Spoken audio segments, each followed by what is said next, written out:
Yeah, so tonight we have Annie Owens. Okay, this girl, seriously, you guys have already seen, I know both of you have already seen her journey in our challenge group, and you've seen her before and afters because she's like a rock star at posting her story and sharing authentically.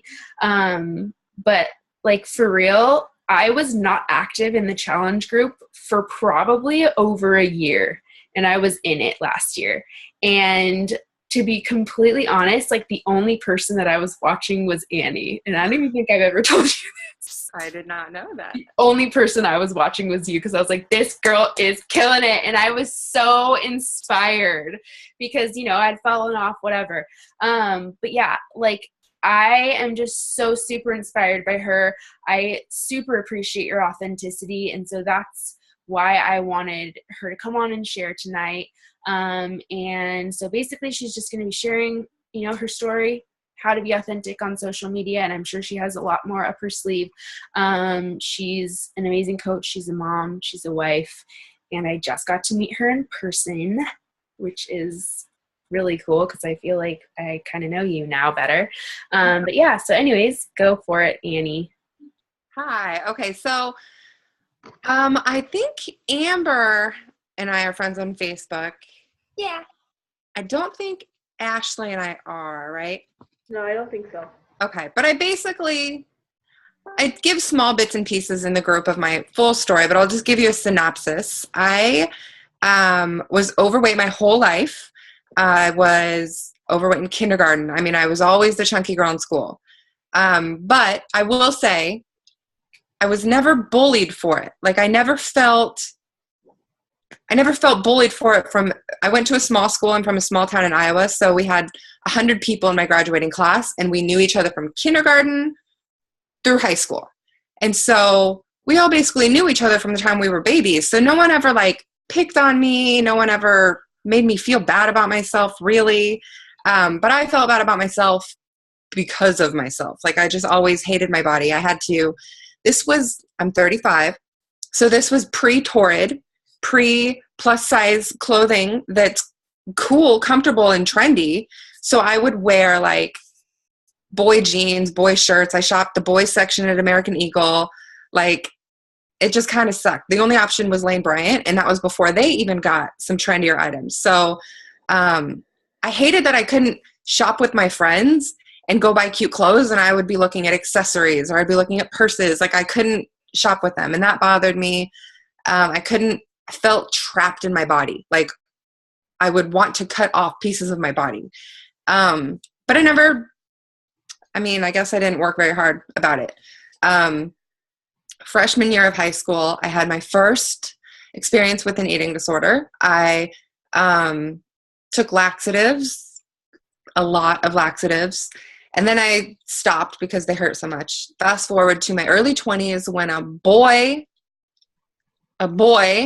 told me that no one would ever want me and I would always be fat. And I snapped in my head, went to the opposite end of the spectrum and started restricting hardcore, which turned into fasting, which turned into dedicating myself to learning how to purge, which is the dumbest thing I can even say out loud. Learned how to do that, and full-blown eating disorder happened. And I thought that it would be a method to lose weight, kind of like a weight loss journey. Like, ta-da, I found a way to do it. But it spiraled out of control in my head and struggled with that for 10 years. So that's a huge part of my story. And it's funny because I don't like using my before pictures at 325 pounds because the way that I lost a lot of that weight was not the right way. So I don't even like to show that when I'm showing transformation pictures. And every time I do, I make sure. Hi. Hi. Okay. Sorry, keep going, guys. My bad. I make sure to use that as an educational tool to tell people that that's part of my story, but I didn't do it the right way. I make sure that it's not just like, hey, look, I lost all this weight. That's cool. I make sure to footnote it with, hey, I've done a lot of work this last year because of what happened to me when I lost all the weight the wrong way. And for me, that transparency is really important. That is why my story hits home for a lot of people, because I'm not shy to tell them, like, and I'm pretty graphic with it. Sometimes I'll even say, like, yeah, I used to eat and puke. Like, I used to lay naked in my bathroom on the floor thinking I would die. Like, I'm very open with it. And some people, they don't tell me this, but some people probably roll their eyes and think, why is she saying this? But I get messages from a lot of people that you would never expect. I've gotten messages from women in Canada, women in the UK. There's a woman in London right now that I'm constantly in contact with because she connects with my emotional part of the story, not my fitness, not clean eating, not any of that. She connects with the hatred of your body, and she wants so badly to find how to get out of that. So I guess for me, the importance of being transparent and authentic and owning every bad part of your story is because there's someone out there that's still there that needs to hear it. So it's more than just a gimmick or a marketing tool. It's actually what you do to connect with people. Like, if I'm constantly posting things because I see, do you guys follow the top coaches like Bonnie Engel? She was one of the first ones that I started following, so that's why it's top on my head. I used to follow them and I didn't connect because I'm not that blonde, bubbly person. And I was like, I can't do this. I can't do what they're doing. And so finally I just decided I was just going to be myself. Sometimes I cuss, sometimes I'm graphic, sometimes people don't like me, but I'm honest. And at the end of the day, I get more people telling me they appreciate that than people telling me that they hate it. So there's that. So that's kind of a recap of how I got to where I am and why I am the way I am in my approach. But this week, there is are any of you guys in the bombshell surges that they do? So there was a video by Brigitte. Do you know her last name, Morgan? Linford? Yes, her. I never remember last names. So she did a post actually on transparency and authenticity, which I watched her video. It was a 26-minute video because I'm like, oh, this kind of goes into what we're talking about Thursday. And it's funny because the more things she said, and I took notes, but the more things she said, I was telling my husband, I'm like, I'm already doing all of this. Like, these are things that I do just because it starts to come natural. And so I'm going to pull up my notes just because otherwise I'm going to ramble on and not talk about anything that I wanted to. Okay, so one of the things that, like I said, was important for me that a lot of people shy away from are that you have to use your insecurities as a source of power and strength. So for me, that's excess skin and stretch marks. I have a lot of it. I hated it for so long. And it was something that in my head, I was always like, oh, if I pose this way, people won't see it. And if I pose this way, it'll look better. If I wear shirts, people won't see my skin. I would work out in a sports bra and put a shirt back on for my picture because I don't want people to see my skin. And then I just decided late last fall that I was like, you know what? That's never going to go away. Like, it's always going to be there. So instead, I decided to share that. And I posted a picture of front on and from the side and wrote a whole long post about how no matter how hard I work, no matter how many core workouts I do, no matter crunches, no matter anything, that skin will always be there. And instead of trying to cover it or hide it, I'm just going to own it. Because if you like me and you love me, this is a part of me too. And I used that and I posted that not because I was like, oh, I want to connect with people and I want customers for Beachbody. But for me, it's out of love. Like, there are more women than not that share those same problems and those same insecurities. And I want them to know that it's okay to show people that too. Just because we don't have perfect bodies doesn't mean that we have to cover it up because somebody might think that it doesn't look good. Like, who cares? And so using the thing that you're ashamed of and embarrassed of, those insecurities, it gives you the power. Instead of being afraid of what other people are going to think about it, or someone on Facebook or Instagram having a joke about it, you have the power because you've already called it out, you've drawn attention to it, and you've taken it as a source of strength. So anything that they say, I had someone on Instagram comment on a picture of my legs once and called it raw chicken. Raw chicken, mind you. And it didn't even bother me because I had already gotten to the point where I had accepted that that's what my skin looks like. I don't know them. I don't care what they think about my legs. Does it look like raw chicken? A little bit on the inner thighs, but it doesn't bother me now. And a year ago, it would have crushed me. I would have never I wouldn't have worn shorts my whole vacation for sure. And I wouldn't have been posting the way that I'm posting.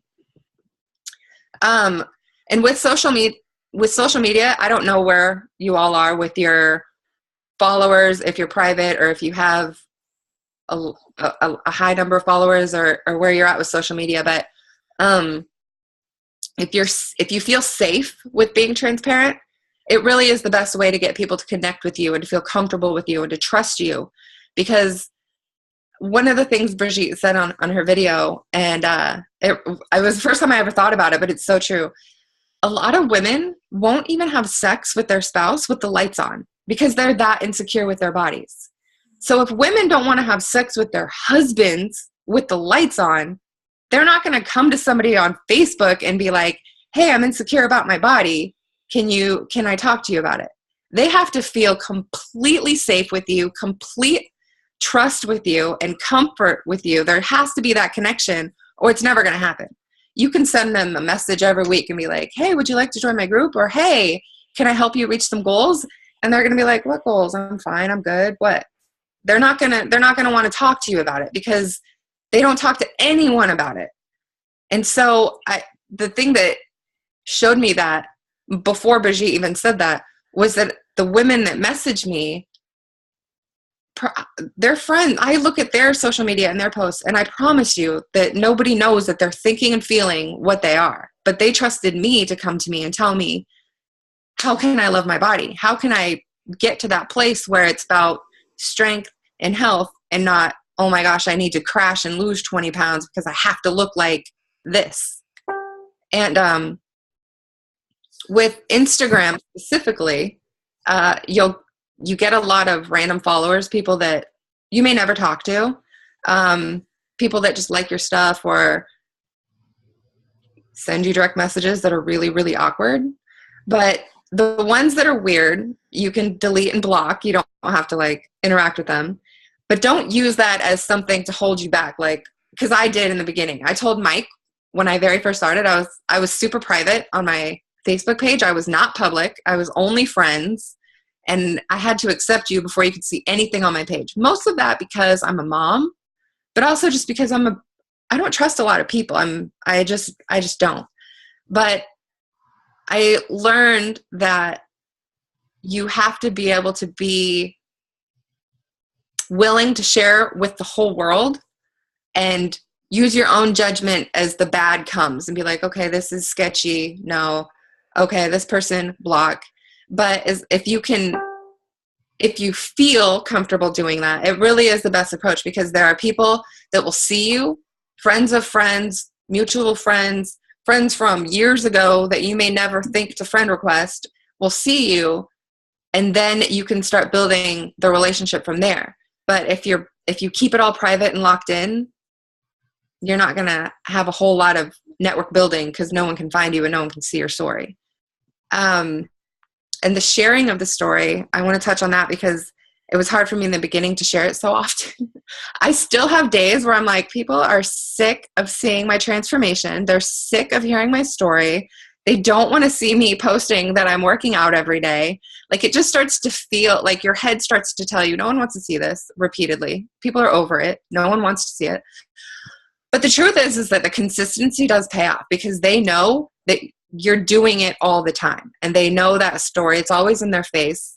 And I have not had one person tell me that they're sick of it. So it's all in your head. It really is in your head, because never have I had one person send me a message and be like, what are you doing posting that again? And can you imagine the person that would have the balls to do that, though?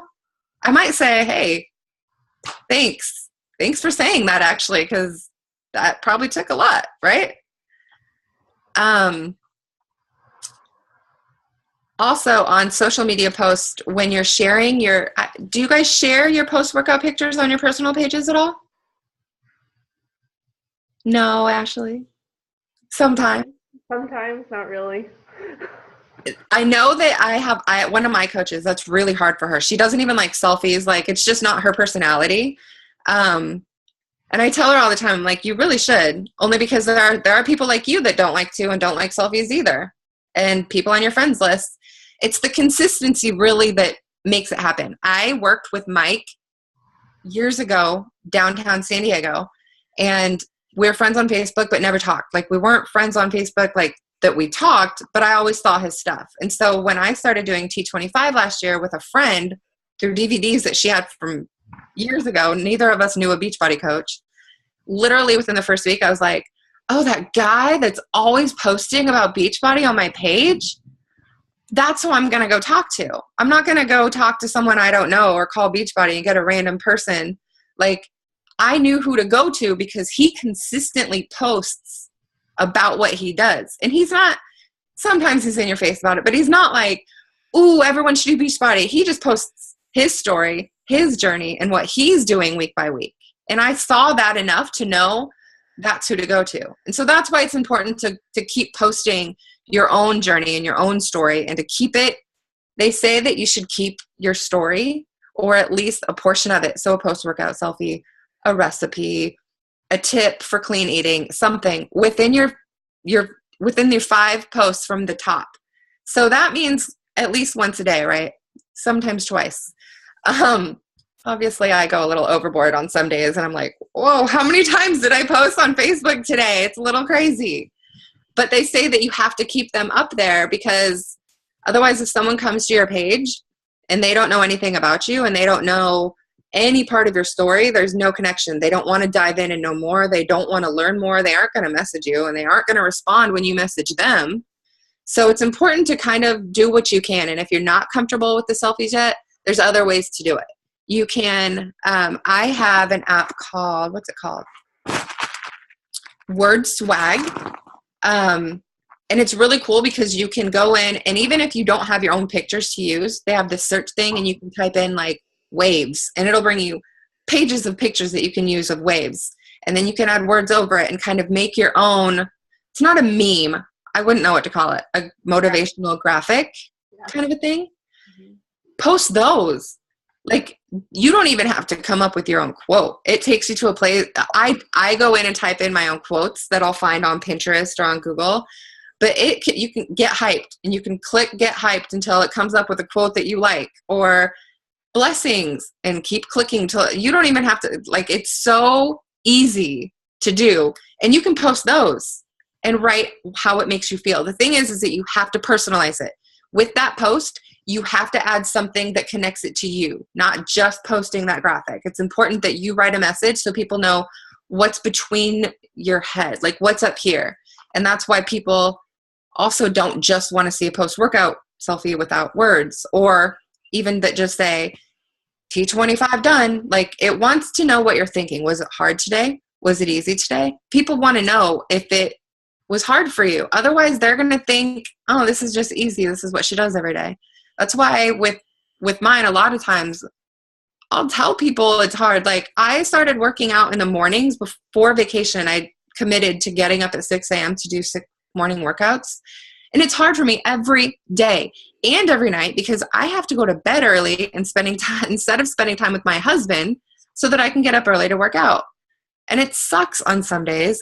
And that's important to tell people. Like, people have to know that it's not easy for you. Because I have a lot of people that think that because these messages I do get, because I'm a stay-at-home mom, of course it's easy for me to work out. Of course it's easy for me to meal plan. Of course it's easy for me to get fit, because, I don't have anything else to do during the day. I don't know these people. I do know them. I don't know what life they live. I don't know what kids they know, but it's not my life, because it's not that easy. So I know that you guys usually keep within a half hour. So she had at the end of her video, and these are 10 posting ideas. I'm not going to go through all 10 of them. I can have Morgan posted it in the group for you guys. But she shared 10 posting ideas of things to get your mind working, to kind of keep consistent with your posts.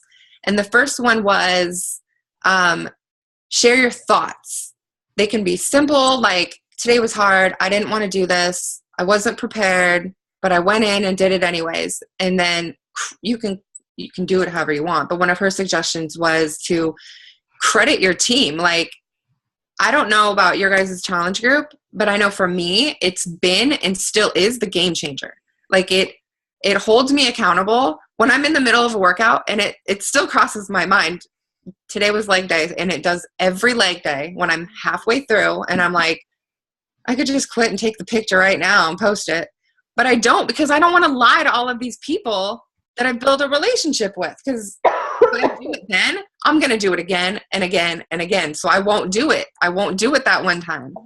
And so letting people know that group that we have, that little thing that we do, that private part that people don't see, really does impact what you're doing. It is on your mind as you're working out. It's not just some group that you go in and you type in. It's this place with these people that you've built a family with, and they kind of make you feel like you need to finish it, even though they're not in your living room. It's so crazy how it really does make you feel like, I gotta finish this. Like, I don't want to, but I gotta. And it happens. It works for me every time.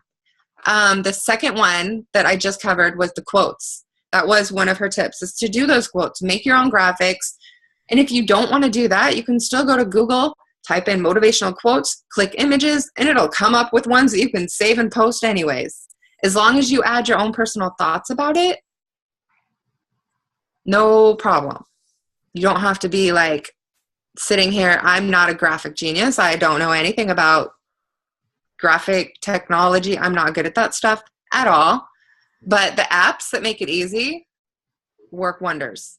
And a side note on that, I used to try to do them throughout the day, and now I'll make a couple at night so that they're already made and ready so that I can post them the next day, so I'm not like struggling to get content to post onto Facebook or Instagram. Another idea that she had was share an embarrassing moment or funny story about yourself. And with that, you can add a call to action. Do you guys know what a call to action is?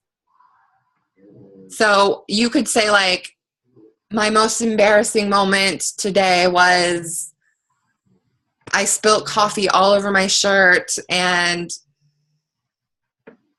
looked down and saw I was wearing 2 pairs of shoes. Whatever, like, that's not true, but whatever you want. And then at the end, you could be like, please tell me your embarrassing moment so I'm not alone. Like, because the more engagement you get, the more other people are going to see that, and that will draw them to your page. I don't know if you guys do it. Maybe I'm just a creep. But if I see somebody comment something funny on someone else's thing, I'll click and go look at that person's Facebook page. Like, I don't know you.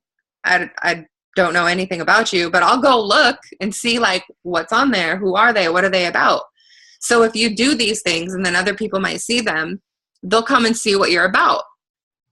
So it's a cool idea to kind of make posts like that tell other people to share, so that then you'll have that engagement, and Facebook will post it in people's time feeds, because Facebook is kind of tricky about what they'll let people see and what they won't see. Tell people what you're passionate about, not just fitness, not just this whole fitness journey, not just this beach body stuff. Like, if you're passionate about your kids, teaching, mountain climbing, hiking, flowers, dogs, whatever you're passionate about, share that, because that's another way for people to connect to you. That's another way for people to see that you're human. That's another way for people to see that you're not some fitness psycho that only cares about working out. I have some friends that have known me forever that kind of think that I'm that person now. And I'm like, I post about tacos and avocados like at least once a day. I feel like there's more to me than this, but whatever. You found good avocados up there. Mm-hmm. I did. It was good. Another was that she said was to post something you don't like. Like, if you hate, I don't like LaCroix. Beachbody shared something. I know, I'm a sinner.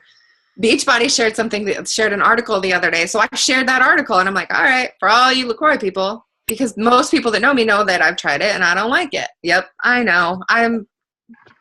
Something's wrong with me. I don't know what. I broke up with LaCroix. Oh, is Aquafina cheaper? No, it's not cheaper, but there's sodium in it, so it's a little tastier. Oh, that's a good one. Mm-hmm. But you're a Sprite person. It's hard to go from Sprite to LaCroix. I am. But see, that's another thing that makes me real. Like, oh yeah, being able to say, like, yeah, I follow my program 80/20, but I don't count Sprite. Like, I don't count it in my program. Like, it may as well be water. I'm sure that my results would be 1,000 times different if I gave it up, but I'm just not there yet. It's not there. It's okay. I gave up soda like 2 months ago. I don't drink any soda, so. And that's amazing. I admire that 100%. I've been telling myself, what are we, almost in May now? I've told myself since the start of this year that I was going to challenge myself to a 7-day, which would mean no soda, no candy, like not no fruit, but no added sugar stuff. And I'm not ready yet. It's not the end of the year yet. We'll see.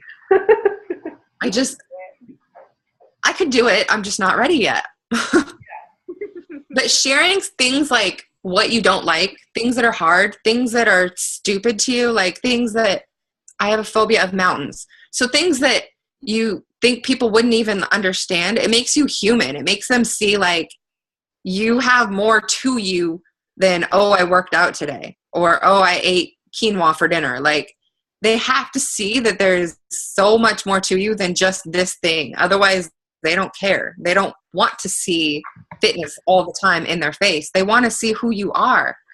And let's find there was a really good one. Okay. So on Friday, and I have a graphic that I use, and it was in one of our coach groups. So Morgan, you might have it. I'm going to send it to you so you can post it if you don't, but it helps you to have content ideas to kind of keep consistently posting. And one of the things that she used to do when she first started was Fun Fact Friday, or 5 things you don't know. So like maybe one week she would do 5 things you don't know about me. And she would go on and list 5 things that a lot of people didn't know about her. And on Fridays, she would list a fun fact about herself. Like every Friday, it was just one of the things she posted, Fun Fact Friday. And so even if you make your own, making a schedule like that kind of helps you be organized and to have an idea like, okay, tomorrow I'm doing Wisdom Wednesday, so I need to have a quote picture made so that it's already ready for posting. Or Transformation Tuesday. I never miss a Transformation Tuesday because it's a way to not only show my progress, but share my story, which you need to do once a week anyways. There's so many different ones out there that there's so many weight loss groups on Instagram that you can find something for every day of the week that you've never even heard of before. Face-to-Face Friday. Have you guys ever heard of that? Apparently it's a thing. I see it on Instagram all the time where they show like only face transformations. But there's so many different ideas out there. That was her 10. I'll wrap it up with this. The thing with authenticity is that you have to be able to accept it in yourself before you're willing to share it with anyone else. And that was a hard lesson for me to learn, because the more I was challenged to share certain things, I realized that I hadn't overcome things that I thought that I had. For me, when I went on vacation, I worked out a handful of times and I ate like garbage. And it didn't bother me. Like, I wasn't stressing over it, but the thought was in my head. It was still there. Like, what do I weigh today? How much weight have I gained? Where am I at with this? Like, the thoughts were still there. So the more I posted about that, like, I don't care, the more my head was like, I think you kind of care. Like, it really challenged myself to recognize things that I thought that I had gotten over. And so if you if you can come to that place where you accept it in yourself and you're willing to share it with others, the more you share it, the more it really does kind of dissolve.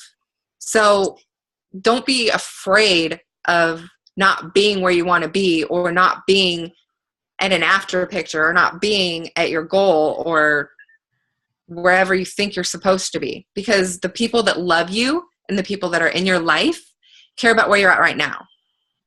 And as long as you're continuing on this journey, whether you never lose a pound, but you're staying active every day and you're still staying consistent, that's going to make all the difference in the world, because they're waiting for you to stop posting. I promise you. They're waiting for you to stop and quit and give up and be like, I knew that wouldn't last.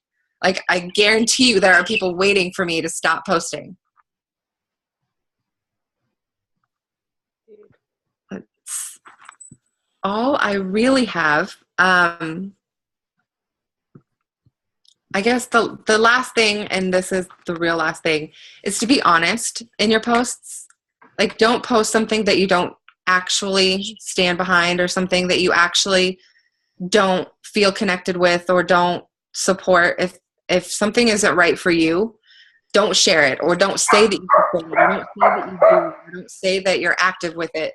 You have to be honest, because when people start asking questions and you don't know what you're talking about, or it won't work. So stay honest. And obviously honesty is part of authenticity and transparency, because you just got to let it all hang out. I let my arm skin hang out. You gotta accept yourself and just let it all stay real. Yeah. Definitely. Yeah.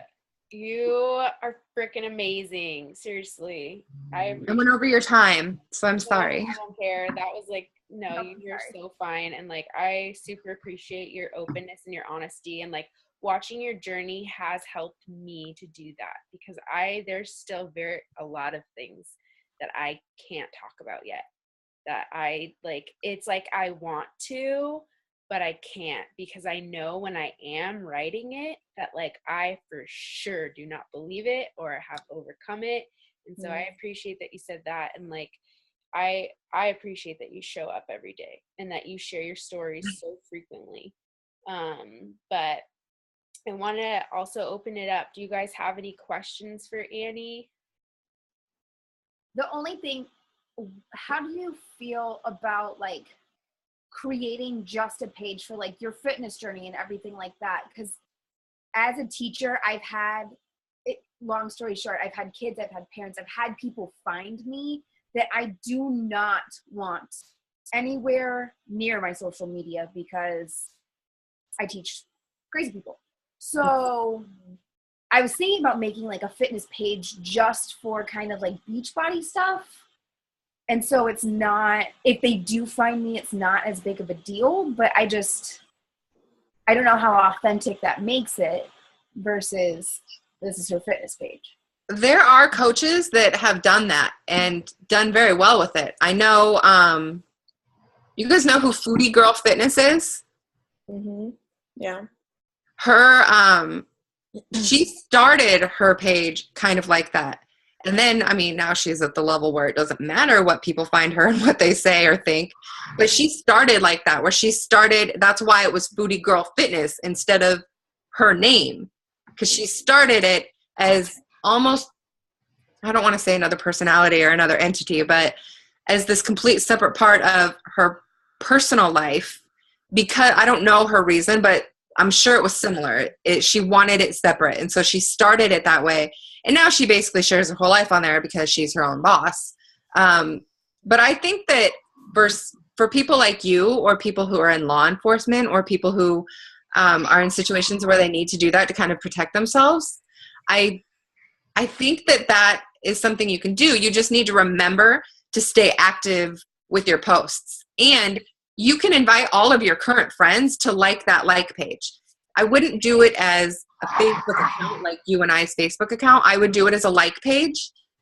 And then you can invite all of your friends that are on your actual friends list. You can send them all invites and have them come like it. And then you can even share some of that on your personal, like, hey, come check out this page, things like that. but it wouldn't be as easily searchable under your name, if that makes sense. Okay. That makes more sense. Because I was thinking about like creating a whole new Instagram for it and everything else. You can do that too.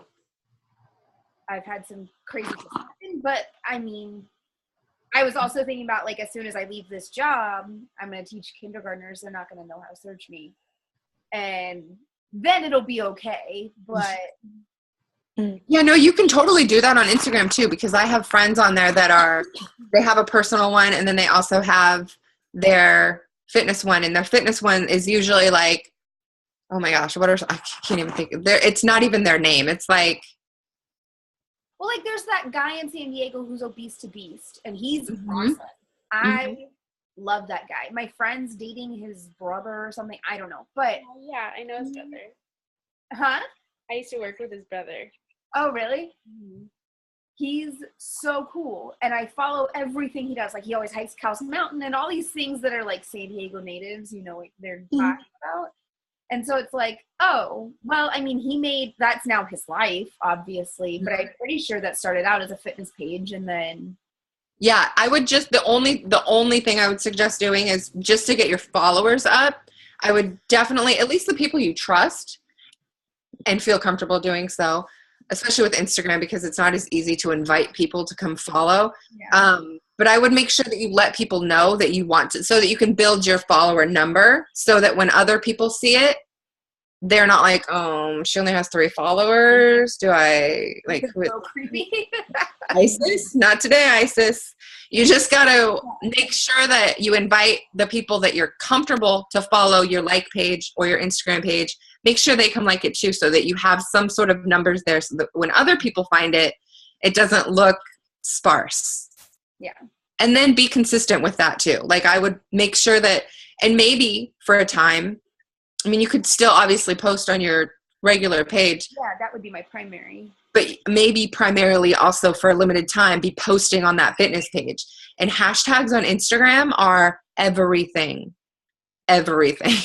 Yeah. And I'm really mad because I had mine saved in my notepad on my old phone and I forgot to save. Like I have certain hashtags that I always use, and they were saved on my notepad on my own phone. So now I'm going to have to go like find them on my posts. And you can edit the post and then copy it.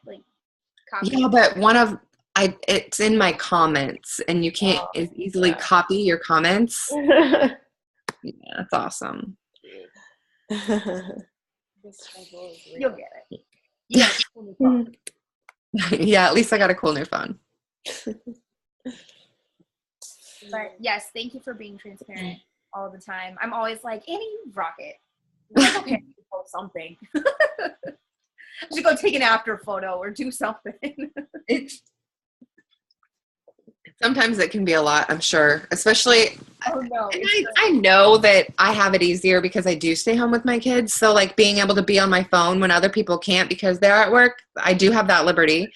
But I also do have my tiny bosses that will tell me, Mom, you're on your phone too much. Why are you on your phone? What are you doing? That's not important. My daughter tells me all the time, Facebook isn't important. And I try to explain it's my job, but she doesn't buy it. Jordan. That's cute. What can you do? They're in charge. My mini bosses. Adorable too. I actually do have a question. It's like not super like specific, but it's more along the lines of like sharing your story. And so like the more that you, and I don't know if I've ever told you this either, but like the more that you talk about eating disorders, the more that I'm like, dang, like maybe I really did have one. Like, because I always thought, oh, anorexia. Well, I didn't do that, and I didn't throw up, but I was like food obsessed. And I mean, not like I want to eat food, but like, oh my God, what am I eating? And oh my God, let me go check the scale every single morning. Like this is just up until like my wedding, you guys. Like that's why I don't have a scale, because like I was checking my weight every single morning. And if I was like up anything, I like would specifically not, you know what I mean? Like I thought Autumn was full of shit. And then because I was eating the way she wanted me to, and I'd jump on the scale and I was up point whatever. And I'm like, that's it. We're cutting carbs today. Maybe cut a protein. Like it got super like intense. And so like, but I don't know how to share that.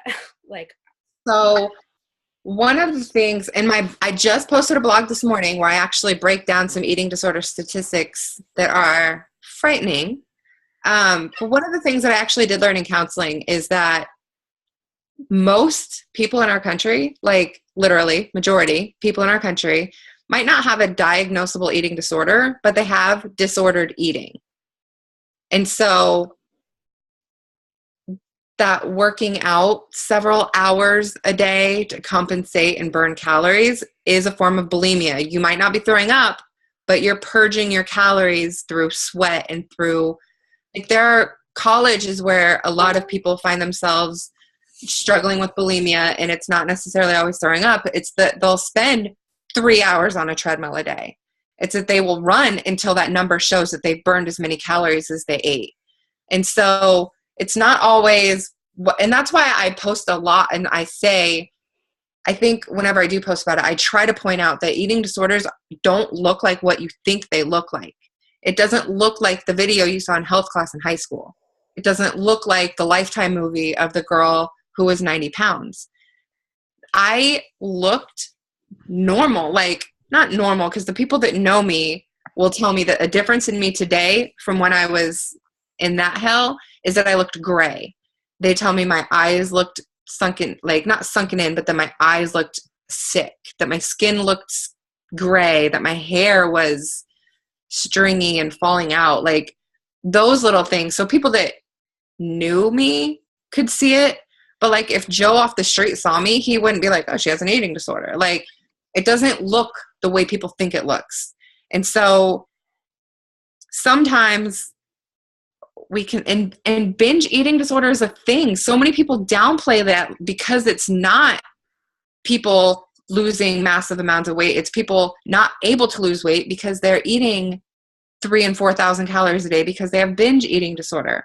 I mean, there's just so many variations of it that even the diagnostic manuals today have been updated to include all of these other eating disorders because they're just out of control. I was at, little cheat story, I was at the mall getting my new phone and they were taking forever and Dairy Queen was right here. So I'm like, let me go get a smoothie while you guys do this, right? Smoothies were like legit 75 cents more than a Blizzard per size. Like I could have got a large Blizzard for the size, for the same price. I got a medium smoothie. Not that their smoothie is healthy, but it's like, Yeah. wait a minute. Like why is the Blizzard so much cheaper than the smoothie that's fruit, but you're adding ice cream and chocolate and candy? Like what? Like we're just set up different, like we're just kind of set up for failure. Yeah. Yeah, it's like that at like any fast food restaurant. The salads, and I mean, a salad at a fast food restaurant is really not that healthy for you compared to, a lot of stuff. Like, I mean, making it at home, but it's expensive if you're driving through like Jack in the Box and stuff, especially as a college student. Like, I'm going to get that $1 jumbo jack and value fry instead of spending $7 on a salad. Yeah. And because it's ridiculously expensive. And I mean, that's how I thought. I was like, oh yeah, this is like cheap and fast. And now that I like meal prep and stuff, I really realize that I'm actually saving myself money because I'm not spending $8 a meal going through the drive-thru and more gas and all of this other stuff. The bagged salad thingies at the grocery store, even just the like bagged lettuce ones, are like $2. Yeah. You can make two. I like big salads, so I'm gonna say you can only make 2 salads out of one of those bags. Yeah, Dave. They say 4, but I don't believe that. They're liars. It's like a side salad with your dinner. That's Yeah. not an actual. They're like literally $2 for that bag. And McDonald's will throw it in a little plastic bowl, put some grilled chicken on it, and hand you a packet of dressing for like $6. And it's like, what is your profit margin on this? Like, what? Yeah. So, and I think that's why so many people suffer with disordered eating, because we obsess over calories. We obsess over all of these little things. And with my eating disorder, and this is one of the big things that I broke this year that's been awesome, but I had a very rigid list of good food and bad food. And bad food could not stay in my body. If I ate it, it wasn't allowed to stay because it was a bad food. And that comes from what we're told is bad or what is perceived as bad. Like bananas to me were bad. Bananas. But I sure would eat some Skittles and not have a problem. I was sick. But for me, a lot of it was if I felt full, like if it took up a lot of space, then I didn't want it to sit there. And it was so dumb. When I look back where my head was, I'm just like, what the heck was wrong with you? Like, what was wrong with you? That's like, long story short, but I just got my new license picture because I had to get my name changed. I had to get a Nevada license, blah, blah, blah. But my old license is my college picture license. And I know I've shared this with Morgan, but I cut myself to 700 to 800 calories a day for 2 years.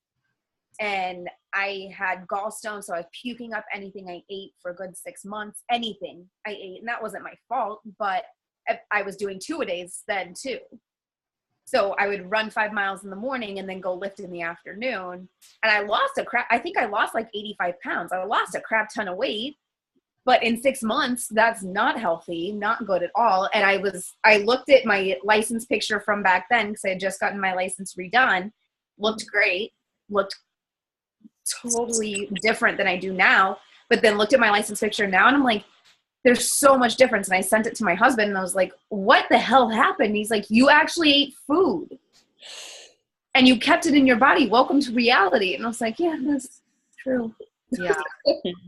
I mean, it's very, but I'm the same with Morgan, where like after reading your story and after like actually seeing your transformation and hearing everything you have to say, I was the same way where I was like, oh, I might have had an eating disorder because I was cutting so many calories and working out so hard and allowing myself to eat 1 sweet potato a day to like somewhat have some sort of energy. And it was awful. It was so bad.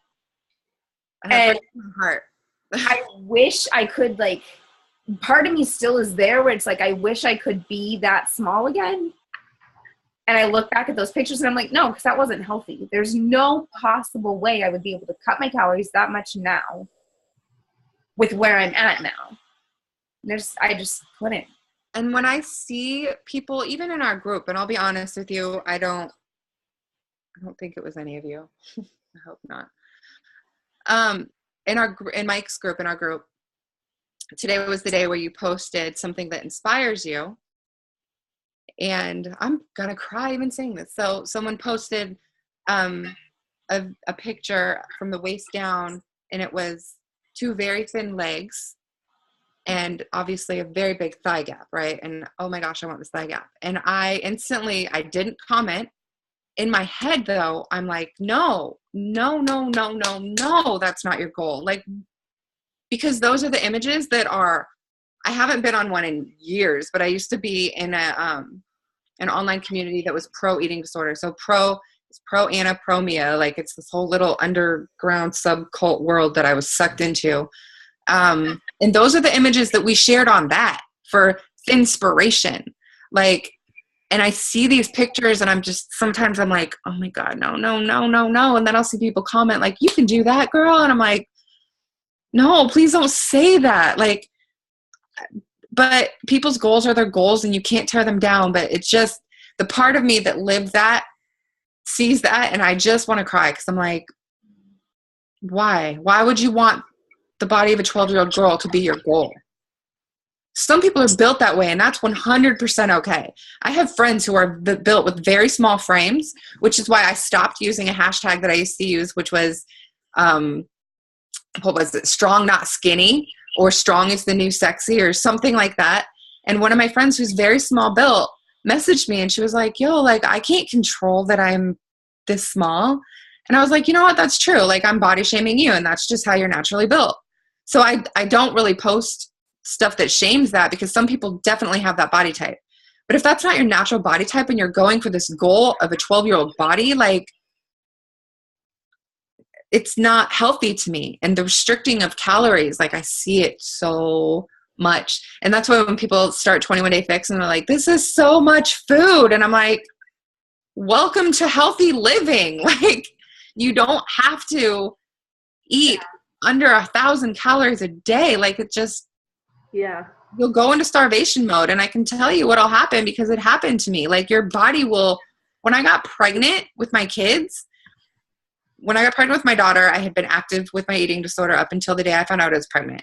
Found out I was pregnant, stopped. There's something about a life growing in me that does not allow me to do anything to harm that, right? So I literally gained 80 pounds over my pregnancy, but I gained a big ass chunk of that within the first 2 months, because my body had been in starvation mode and it was hoarding everything I ate. Same thing happened with my son, because even though I had a little girl, I was still doing things the wrong way, and got pregnant with my son. Same thing. I gained weight super duper fast. And I was like, oh, you're pregnant, it's okay. And I'm like, no, it's because I was really not healthy. Like, I had lied to people. So people didn't really realize I was still in my eating disorder. And that's exactly why I gained so much weight, because I was actually eating and keeping it in. And so it doesn't work. Like, it's counterproductive. So the thing I love about this process is it teaches you and trains your mind how to actually take care of your body and eat right. It's so crazy when the restricting of calories blows my mind. It's also why you don't see me. I don't post a lot of meal prepping pictures. If I like something that I'm eating, I'll for sure post it, but I don't post a lot of that, only because for me, I used to do that when I was in that online community that was pro eating disorder. It was obsessively posting lists of what you ate each day to get back pats on, good job, girl, you only had a carrot and some ice. And so now, I don't even like coming close to that. So I don't really post what I eat every day, just because it's too close to that. I don't like it. It's too obsessive for me. So I don't do it. But, it breaks my heart to even. Well, that's why I had to get rid of, it's like My Net Diary, and it's where you track everything you eat all day long, and it shows you your calories. And I know some people, like Shalene, when she does Turbo Fire, she always talks about tracking your food. And so, vulnerability a little bit, but in November, when I was getting ready to go dress shopping, I did that. And I cut my calories down again to 800 calories a day. I think I lost 20 pounds in 2 weeks. It was not good. I was doing turbo, and so I was still kind of in that. I was like, oh, well, it worked before, so it'll work again. And as soon as I did the dress fitting, Thanksgiving, and then Christmas, I gained 35 pounds. And it's the same thing. But she always talks about tracking your food, so I have a really hard time tracking my food now and tracking what I'm eating, just because I know what I'll do and I'll spiral. And so I don't. Have you used the 21 Day Fix tracker at all? I do. Because the thing that I like about that is that it's not the containers and the colors and the numbers and the yeah. The thing that I do like about that, though, is that it makes it easier to keep track of, only without the calories. You know what I mean? It's like, okay, I don't even call them they're just servings. Calling them a container, that's just what basically their trademark. But it's just teaching you what a serving size of each thing looks like and how many servings of this you should have a day. So I like that it kind of I don't use it all the time, but when I do 21 Day Fix Extreme, I definitely use it, because for some reason that's the one program that seems to get me to be really good with it. But right now, and it's so hard. It's really helpful just to keep track of. Or have you seen people do the bracelets?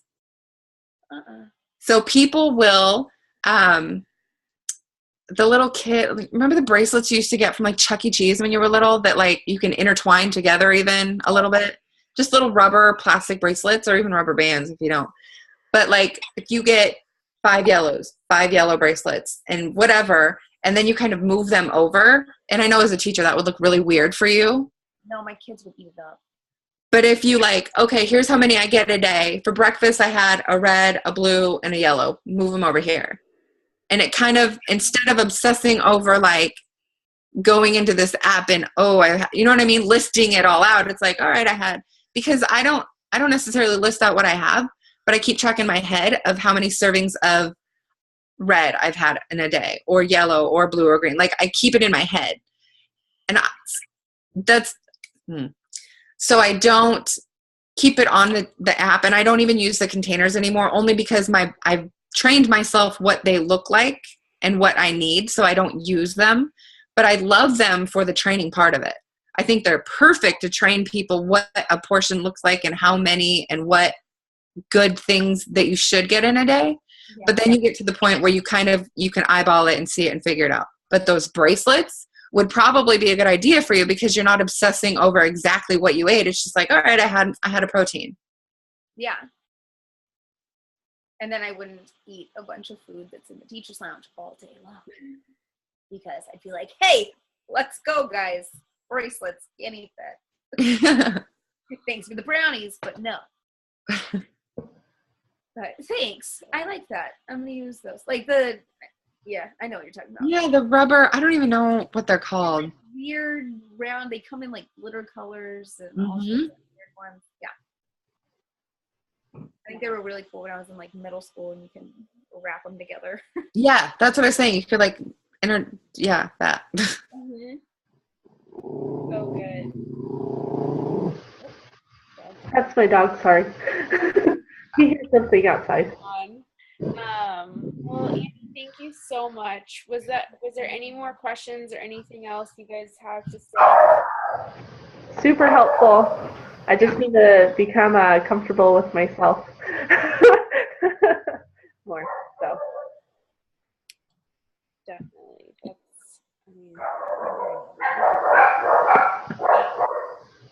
Well, Annie, thank you so much for coming on. I really like getting a visitor. Yeah, I just super appreciate you coming on here and just always showing up.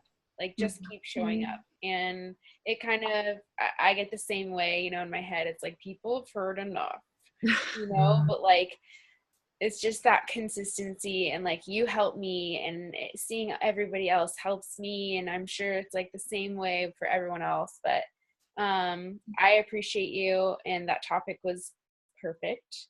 But yeah, if was the thing that Bridget or Brigida, whatever her name is, that the 10 different things you can post about, did she post that in the Dynasty?